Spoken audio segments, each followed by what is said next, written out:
Hello friends, welcome back to tech talk Mondays. ఇంతకుముందు వీడియోలో నేను వచ్చేసి లాస్ట్ 2008 రిసెషన్లో లే ఆఫ్ జరిగింది కదా. సో ఆ లే ఆఫ్ తర్వాత నేను ఎలా స్ట్రగుల్ అయ్యాను, అంటే జాబ్ కోసం నేను ఎలా ఫ్రెండ్స్ని అప్రోచ్ అయ్యాను, ఏమేమి యాక్షన్స్ తీసుకున్నాను అనే దాని గురించి ఇప్పుడు మనం మాట్లాడుకుందామండి. సో నేనైతే తర్వాత అయితే ఒక ఇంపార్టెంట్ వీడియో పోస్ట్ చేస్తాను అనమాట. అదేంటంటే మన సబ్స్క్రైబర్ గురించి. సో అదైతే మీరైతే మిస్ చేయొద్దు. సో మీ కనుక మన వీడియో నచ్చితే, లేదంటే మన ఛానల్ ఫస్ట్ టైం కనుక విజిట్ చేస్తే దయచేసి సబ్స్క్రైబ్ చేయండి, మరియు పక్కనే ఉన్న బెల్ ఐకాన్ని క్లిక్ చేయండి. సబ్స్క్రైబ్ చేయడం మటుకు మర్చిపోద్దండి. ఇప్పుడు మన మెయిన్ కంటెంట్లోకి వెళ్తే, మీకు ఆల్రెడీ చెప్పాను కదా, 2008లో నేను వచ్చి ఒక చిన్న కంపెనీకి వెళ్ళాను. సో వాళ్ళు వచ్చేసి ప్రాజెక్ట్స్ ఉన్నాయని తీసుకున్నారు, తర్వాత ప్రాజెక్ట్ లేవని చెప్పేసి లే ఆఫ్ చేశారని చెప్పేసి. ఆ లే ఆఫ్ జరిగిన తర్వాత నేను వచ్చేసి, నాకు 3 మంత్స్ వాళ్ళు గ్యాప్ ఇచ్చారండి. అంటే 3 మంత్స్లో మీరు వచ్చేసి వెతుక్కోండి, జాబ్ వెతుక్కోండి, మేము వచ్చేసి హాఫ్ శాలరీ ఇస్తామని చెప్పేసి. సో ఆ 3 మంత్స్ నేను ఏం చేశానంటే, ఫస్ట్ వచ్చేసి నేను బయటకు రాగానే ఇమీడియట్గా నేను వచ్చేసి ఒక వితిన్ 2 వీక్స్లో ఒక ఎంఎన్సీ వాకిన్ అటెండ్ అయ్యాను అనమాట. వాకిన్ అటెండ్ అయిన తర్వాత నాకు వచ్చేసి క్లియర్ అయిపోయింది అనమాట. నాకు వచ్చేసి ఫస్ట్ రౌండ్, సెకండ్ రౌండ్ అన్నీ క్లియర్ అయిపోయినాయి. క్లియర్ అయిపోయిన తర్వాత వాళ్ళు వచ్చేసి ఆఫర్ లెటర్ పంపిస్తామన్నారు. సో నేను వచ్చేసి వెయిట్ చేశాను. ఒక 2 మంత్స్, సారీ, ఒక 2 వీక్స్ 3 వీక్స్ వెయిట్ చేశాను అనమాట. అప్పుడు నాకు 1 మంత్ అయిపోయింది అనమాట. సో నాకైతే కొంచెం భయం పుట్టింది అనమాట. అంటే 1 మంత్ అయిపోతుంది, ఇంకో ఓన్లీ 2 మంత్స్ ఉంది, ఈ లోపల నేను జాబ్ కొట్టేసుకోవాలి, ఎందుకంటే మనకి శాలరీ ఉండదు కాబట్టి హాఫ్ శాలరీ తోటి సర్వైవ్ అయిపోవాలి. సో కొంచెం భయం పుట్టింది అనమాట. సో అప్పుడు నేనేం చేశానంటే, ఇమ్మీడియట్గా నాకు నా సర్కిల్ ఏదైతే ఉందో, అంటే మా ఫ్రెండ్స్, మా కొలీగ్స్ వీళ్ళంతా ఉంటారు కదండి, మా రిలేటివ్స్ వీళ్ళంతా, వాళ్ళంతా ఏంటంటే డిఫరెంట్ డిఫరెంట్ కంపెనీస్లో జాయిన్ అయిపోయాను అనమాట. సో వాళ్ళకి ఏంటంటే నేను రెజ్యూమ్ వచ్చేసి నీట్గా ప్రిపేర్ చేసేసి వాళ్ళకి వచ్చేసి అందరికీ రెజ్యూమ్ పంపించేసాను అనమాట. రెజ్యూమ్ పంపించేసి నేను అందరితోటి, చాలా మందితోటి నేను ఓపెన్గా మాట్లాడాను అనమాట. సో ఇది జరిగింది. అంటే ఏంటంటే అందరికీ అది రిసెషన్ సిచ్యువేషన్ అని తెలుసు.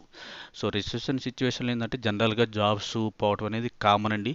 అదేదో నా నాకు రాకో కాదు. సో అదేంటంటే జనరల్గా రెసెషన్లో పోయిందనమాట అది. సో అప్పుడు ఏమైందంటే, నేను ఓపెన్గా అన్నీ చెప్పాను. సో ఇలా జరిగింది, ఇలా జరిగింది, ఇలా జరిగిందని. సో మీ కంపెనీలో ఏమన్నా ఉంటే, ఓపెనింగ్ ఉంటే నాకు హెల్ప్ చేయండి అని. సో నాకైతే ఏంటంటే, ఎక్కడి నుంచి మా ఫ్రెండ్స్ కానీ రిలేటివ్స్ కానీ ఎక్కడి నుంచి నాకు ఎటువంటి హెల్ప్ అయితే రాలేదు. అంటే రెసెషన్ కాబట్టి ఆల్మోస్ట్ అన్ని కంపెనీస్ ఏంటంటే వాళ్ళు కాస్ట్ కట్ ఆఫ్ చేసుకుంటా, హైరింగ్ ఏంటంటే ఫ్రీ చేసినాయి కాబట్టి నాకు ఎక్కడ పెద్ద ఏమైతే రాలేదు. కాకపోతే ఏంటంటే, నాకు అడ్వాంటేజ్ ఏంటంటే, నేను అప్పుడు చేస్తున్న టెక్నాలజీ బాగా మంచి భూమిలో ఉందన్నమాట. అదేంటంటే షేర్ పాయింట్ అనమాట. సో షేర్ పాయింట్ మంచి భూమిలో ఉండేకి, సో కొన్ని ఎంఎన్సీసే వాటికి వచ్చేసి ఇంటర్వ్యూస్ కండక్ట్ చేస్తున్నాయి అనమాట. అలా నాకు వచ్చేసి ఒక ఎంఎన్సీలో నాది వాకిన్ అయిపోయిందనమాట. కాకపోతే ఆఫర్ లెటర్ డిలే అవుతా ఉంది. సో తర్వాత ఏంటంటే, అప్పటికి 1.5 మంత్ అయిపోయిందనమాట. సో నాకైతే ఇంకొంచెం టెన్షన్ ఎక్కువ అయిపోయింది. తర్వాత ఏం చేశానంటే, ఇంక అప్పటికి ఏంటంటే ఇంకేం చేయాలో అర్థం కాక, మామూలుగా ఏంటంటే జనరల్గా ఏంటంటే ఆ టైంలో నేను వచ్చి బయోగ్రఫీ ఉంటాయి కదా, సో వీళ్ళ గురించి చదవడం స్టార్ట్ చేశానమాట. సో అదే ఇయర్ నాకు బాగా గుర్తనమాట. సో అదే 2009లో మనకు వచ్చేసి యుఎస్ ప్రెసిడెంట్ ఒబామా వచ్చాడనమాట. ఒక బ్లాక్ పర్సన్ వచ్చేసి, సో మనకి ఎలక్ట్ అయ్యాడంటే అది చాలా గ్రేట్ అనమాట, అంటే అమెరికాకి ప్రెసిడెంట్గా. సో అది నాకు కొంచెం ఇన్స్పిరేషన్గా ఉండేది. ఇలాంటి స్టోరీస్ వచ్చేసి కొన్ని చదువుతా, అలా ఏంటంటే ఏమైనా ఇంటర్వ్యూస్ వస్తే అటెండ్ అవ్వటం, లేదంటే ఏంటంటే నౌకరీలో రెజ్యూమ్ అప్డేట్ చేయటం, లేదంటే మా ఫ్రెండ్స్ ఎవరైతే ఉంటారో, అంటే మా రిలేటివ్స్, లేదంటే అంతకుముందు నాతోటి వర్క్ చేసిన వాళ్ళు, వాళ్ళందరితో కాంటాక్ట్లో ఉండటం, ఏమన్నా ఓపెనింగ్స్ ఉంటే చెప్పమని. సో అలా వచ్చేసి ఒక 2 మంత్స్ అయిపోయింది. 2 మంత్స్ తర్వాత ఏమైందంటే, నాకు ఇమీడియట్గా ఎంఎన్సీ నుంచి కాల్ వచ్చిందనమాట. సో ఇక్కడ ఏంటంటే ఒక ఫన్నీ ఇన్సిడెంట్ జరిగింది.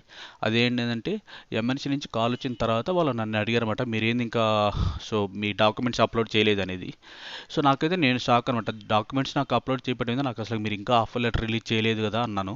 అంటే వాళ్ళు చెప్పారు, మీకు ఆఫర్ లెటర్ మేము పంపించాం, మీరు వెరిఫై చేసుకోమని. సో అప్పుడు నేను వెళ్ళేసి వెరిఫై చేస్తే అప్పుడు నాకు ఆఫర్ లెటర్ వచ్చిందనమాట.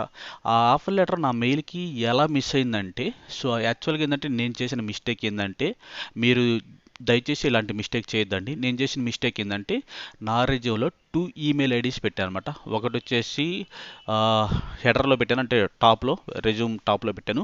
ఇంకోటి బాటంలో పెట్టాను అనమాట. వాళ్ళు నాకేం చేశారంటే, ఆ బాటంలో ఉన్న ఈమెయిల్ ఐడికి వాళ్ళు నాకు ఆఫర్ లెటర్ పంపించారు.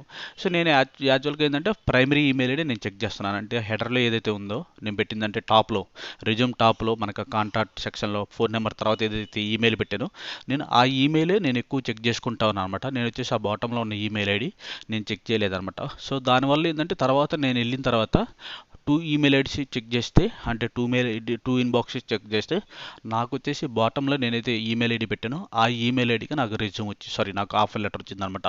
సో మీరైతే, నేను దయచేసి ఇక్కడ చెప్తాను అనమాట, మీరైతే మీ రెజ్యూమ్లో టూ ఈమెయిల్ ఐడీస్ అయితే పెట్టొద్దండి. సో మీరు ఎక్కడైనా సరే కన్సిస్టెంట్గా ఒకే ఈమెయిల్ ఐడి పెట్టండి. నాకైతే అది ప్రాబ్లం అయిందనమాట.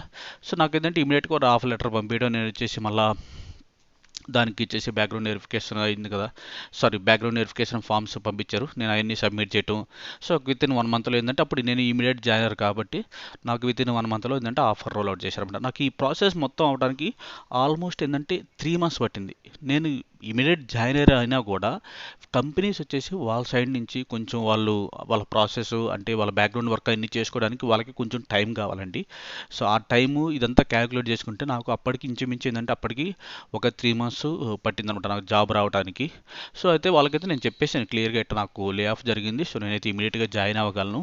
సో అనేది అప్పుడున్న సిచ్యువేషన్లో, అంటే అప్పుడు రిసెషన్ కాబట్టి అందరికీ తెలుసు కాబట్టి ఈ లే ఆఫ్లు జరుగుతున్నాయి కాబట్టి, అప్పుడున్న సిచ్యువేషన్లో వాళ్ళైతే నన్ను ఈజీగా యాక్సెప్ట్ చేశారనమాట. ప్రాబ్లమే లేదని చెప్పేసి వాళ్ళు యాక్సెప్ట్ చేశారు, నాకు ఆఫర్ లెటర్ రిలీజ్ చేశారు. నేను ఇమీడియట్గా ఏంటంటే విత్ ఇన్ 1 మంత్లో జాయిన్ అయిపోయాను అనమాట. సో కాకపోతే అక్కడ ఏంటంటే, నాకు బాగా కొంచెం మీకు హెల్ప్ అయ్యేవి అన్న ఉంటే చెప్పాలంటే, ఇక్కడ మీరు వచ్చేసి ఒకవేళ పొరపాటున మీ జాబు గనక ఏదైనా పోయిందంటే, ఫస్ట్ ఏంటంటే మీ సర్కిల్ని కాంటాక్ట్ అవ్వండి, మీ రిలేటివ్స్, మీ ఫ్రెండ్స్, వీళ్ళందరికీ మీ రెజ్యూమ్ పంపించేయండి.